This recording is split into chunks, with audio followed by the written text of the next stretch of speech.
Dear students, today we discuss the nucleus of paramecium along with its function. Nucleus apparatus located in the near the center of the body consists of two nuclei. Now I show you a figure. Like you can see in this figure, what is that? Just a wait. Now you can see in this figure, but this is showing you a nucleus. So there are two nuclei in this organism. One is called as macronuclei, like its labeling is there, and another is called micronuclei. Okay, this is micro. So दोनों जी nucleus बेटा होने करके ਆਪਾਂ इस वास्ते term की use करते हैं. The term which we used, because these two nuclei are differ not only in size but also in function.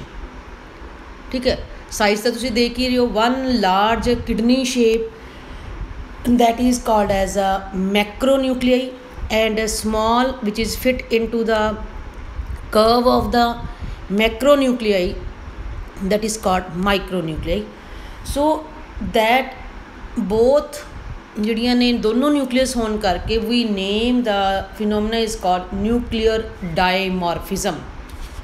ਸੋ ਨਾਓ ਬੇਟਾ ਇਹ ਜਿਹੜੀ ਮੈਂ ਫਿਗਰ ਤੁਹਾਨੂੰ ਦਿਖਾ ਰਹੀ ਹਾਂ, ਇਹ ਫਿਗਰ ਦਿਖਾਉਣ ਦਾ ਕੋਈ ਬਹੁਤ ਜ਼ਿਆਦਾ ਅੱਛੀ ਫਿਗਰ ਨਹੀਂ ਹੈ, ਬਟ ਇਹ ਸਿਰਫ ਤੁਹਾਨੂੰ ਤਾਂ ਮੈਂ ਸ਼ੋਅ ਕਰ ਰਹੀ ਹਾਂ ਬਿਕੋਜ਼ ਦੇਖੋ ਇਹਦੇ ਵਿੱਚ ਜਿਹੜਾ ਹੈ ਲੇਬਲਿੰਗ ਜਿਹੜੀ ਹੈ, ਜਿਵੇਂ ਮੈਂ ਤੁਹਾਨੂੰ ਕਿਹਾ ਸੀ labeling should be at one side. ਦੇਖੋ ਕਿੰਨੇ ਇੱਕ ਲੈਵਲ 'ਤੇ ਲੇਬਲਿੰਗ ਉਹਨਾਂ ਨੇ ਕੀਤੀ ਆ.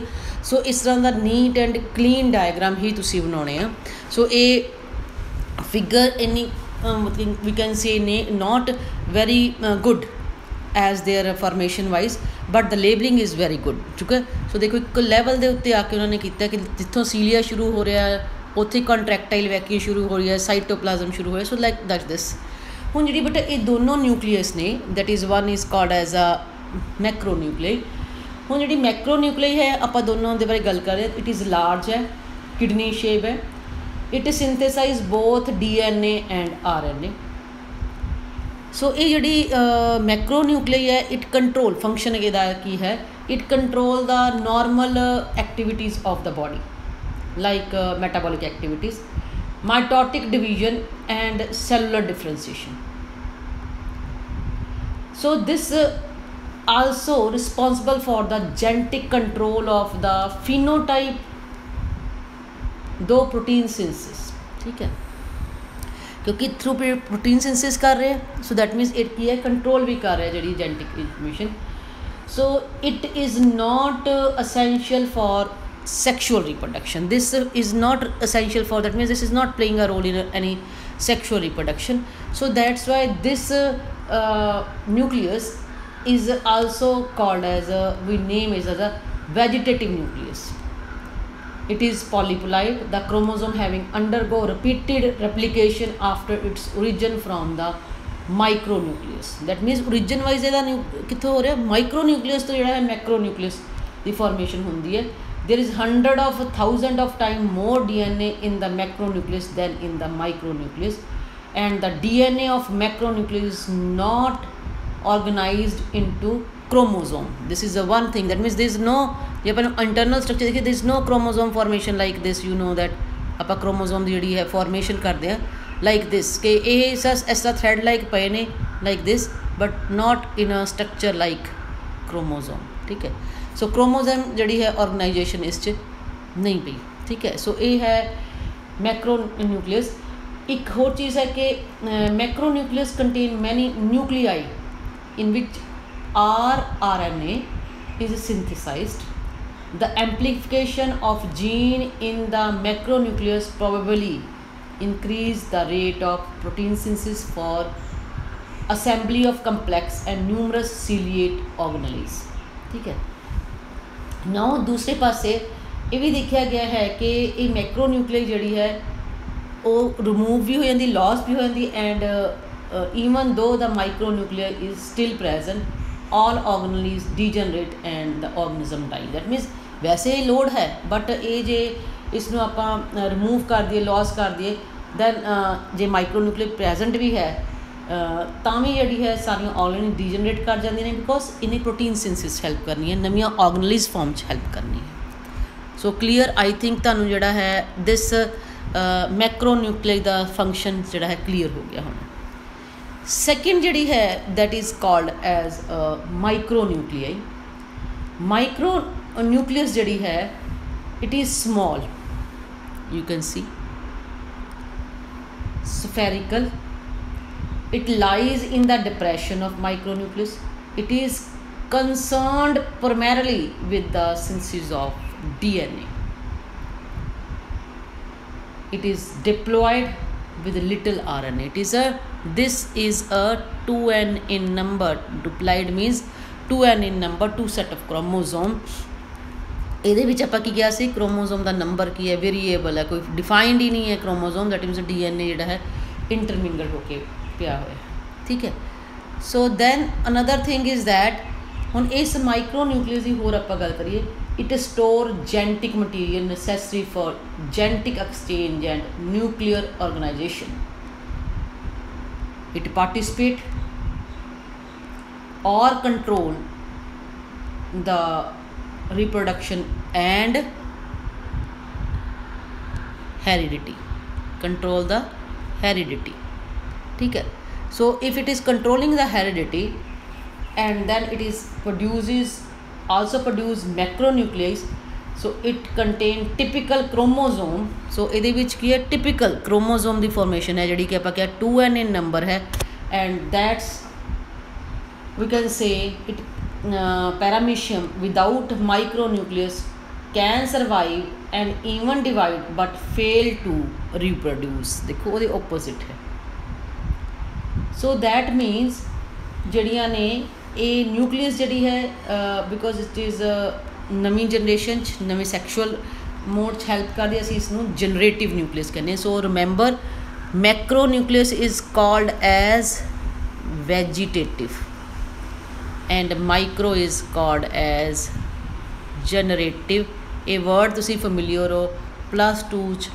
प्लांट्स च भी जिहड़ी है ਜਦੋਂ एंजियोस्पर्म ਦੀ ਰੀਪਰੋਡਕਸ਼ਨ ਕੀਤੀ ਸੀ ਉਦੋਂ ਵੀ ਤੁਸੀਂ ਇਹ ਪੜ੍ਹਿਆ ਸੀ in both the nuclei the chromosome or subchromosomal unit are suspended in a fluid that is called nucleoplasm ठीक है कित्थे आ ਇਹਦੇ ਚ एक ही ਇਹਦੇ ਵਿੱਚ nucleoplasm भी है and by a 2-layer nuclear envelope ठीक है nuclear envelope भी है so ਇਹ ਬੇਟਾ ਹੈ ਸੀਗਾ ਸਟਰਕਚਰ ਆਫ ਨਿਊਕਲੀਅਸ ਨਾਓ ਹੁਣ ਫੰਕਸ਼ਨ ਕੀ ਹੈ ਸੋ ਫੰਕਸ਼ਨ ਦੇ ਵਿੱਚ ਦਿਸ ਨਿਊਕਲੀਆਈ ਆਪਾਂ ਆਲਰੇਡੀ ਕਰ ਚੁੱਕੇ ਹਾਂ ਕਿ ਜ਼ਿਆਦਾਤਰ ਜਿਹੜੀ ਹੈ ਦੇ ਰੋਲ ਇਨ ਜਿੱਥੇ ਮੈਟਾਬੋਲਿਕ ਐਕਟੀਵਿਟੀਜ਼ ਜਾਂ ਜਿਹੜੀ ਹੈ ਆਪਾਂ ਕਹਿ ਰਹੇ ਹਾਂ ਕਿ ਡਿਵੀਜ਼ਨ ਦੇ ਵਿੱਚ ਹੈਲਪ ਕਰਦੀ ਹੈ so that means major contribution ਜਿਹੜਾ ਇਹਨਾਂ ਦਾ ਹੈ ਰੀਪਰੋਡਕਸ਼ਨ 'ਚ ਹੈ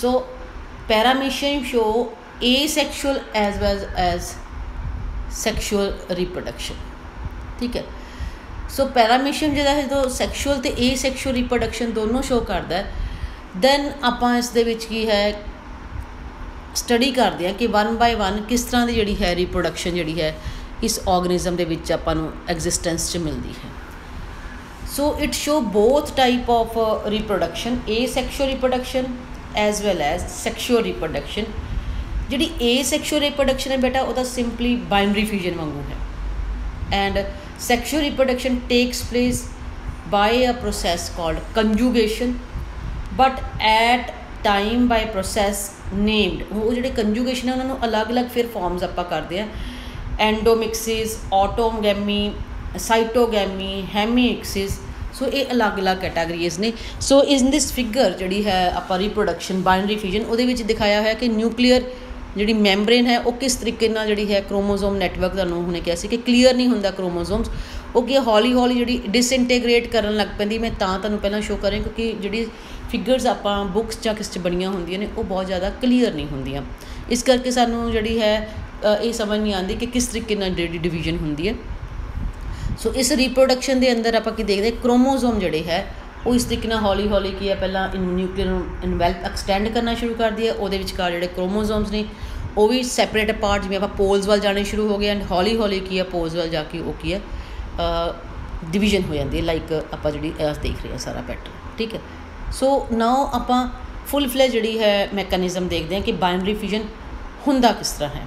ठीक है, सो नाउ बाइनरी फिजन के वास्ते आप इस फिगर में तुसी जिहड़ा है बेटा ध्यान नाल देखो एंड आप की देखते हैं इस फिगर के अंदर, दैट इज़ साइड के उत्ते जिहड़ा है first figure A that was in this आप देखो कि that is all the cellular organism we can say contractile vacuole nucleus, या आप कहिए कि ओरल ग्रूव या depression, all is present in a first figure. ठीक है, this is a common method of reproduction, binary fission. It occur under a favorable condition.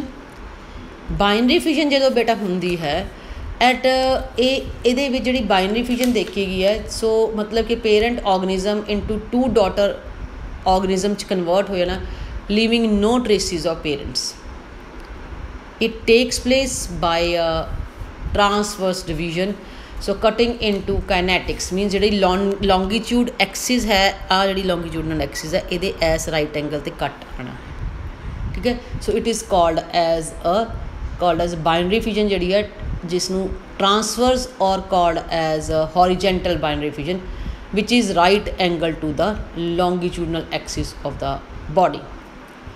हुण हुंदा की है, सो दिस टाइप ऑफ जी कि रो या बेजल बॉडीज एंड सीलिया जी है, सो ये जी है उन्होंने अकॉर्डिंगली राइट एंगल ते हो रही है। This type of division is said to be a homothetogenic HOMOTHETOGENIC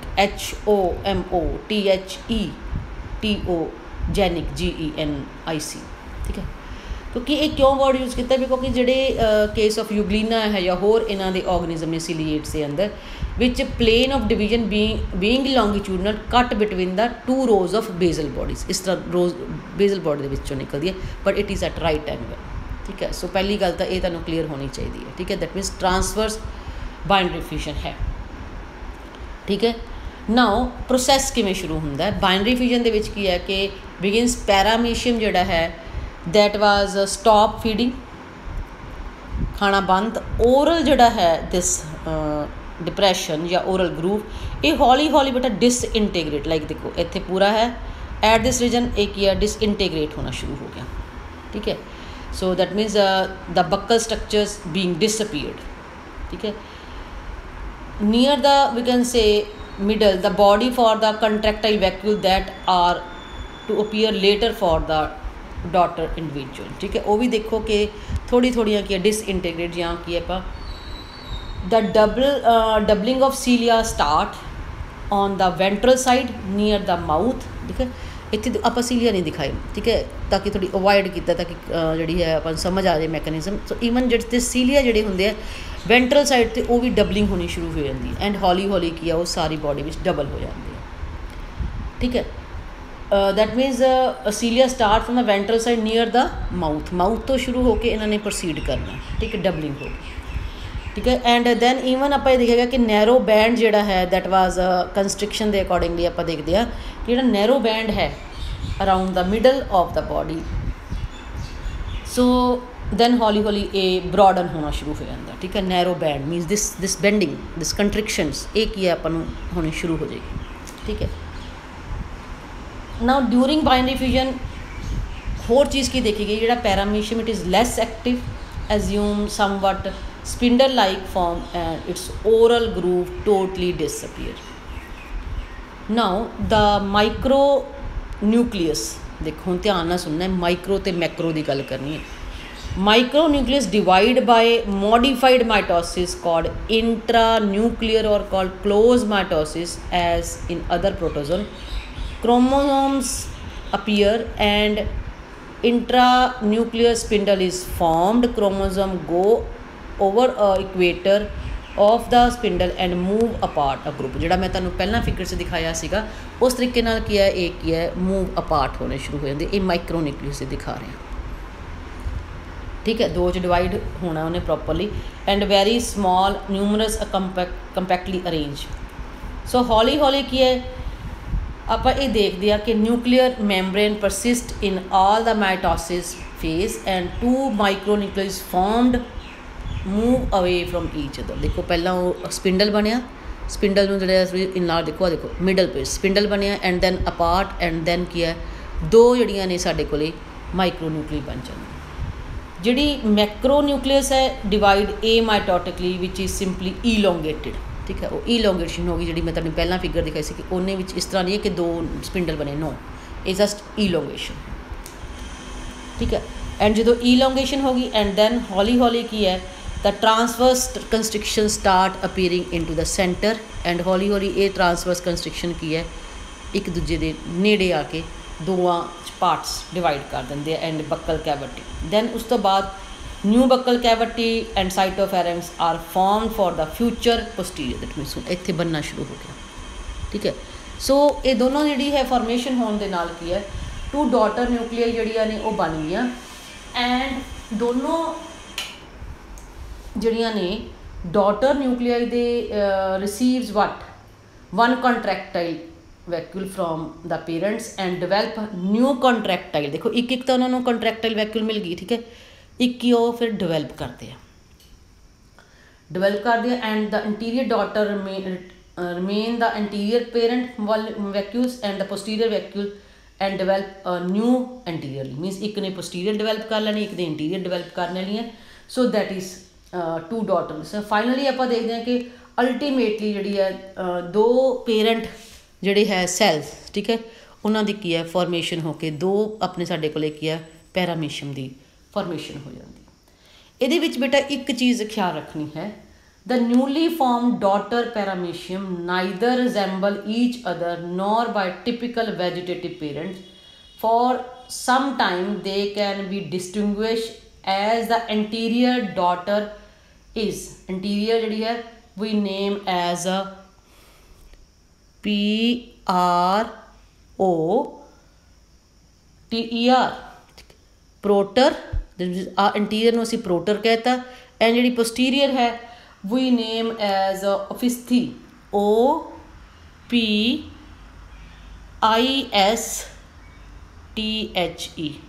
ठीक है। सो दैट इज़ कंप्लीटली इस तरीके नाल जी है फुल फ्लैज जी है फॉर्मेशन जी है वो हो जाती है दो daughter nucleus. This is we can say binary fusion. So binary fusion is completed in about 1/2 to 2 hours and it may occur 2 or 3 times in 24 hours under optimum favorable condition। This result in an enormous number of paramecium in a short period। A single paramecium may produce 280 millions we can say descendant in just 1 month and the descendants of the single individual are called clone.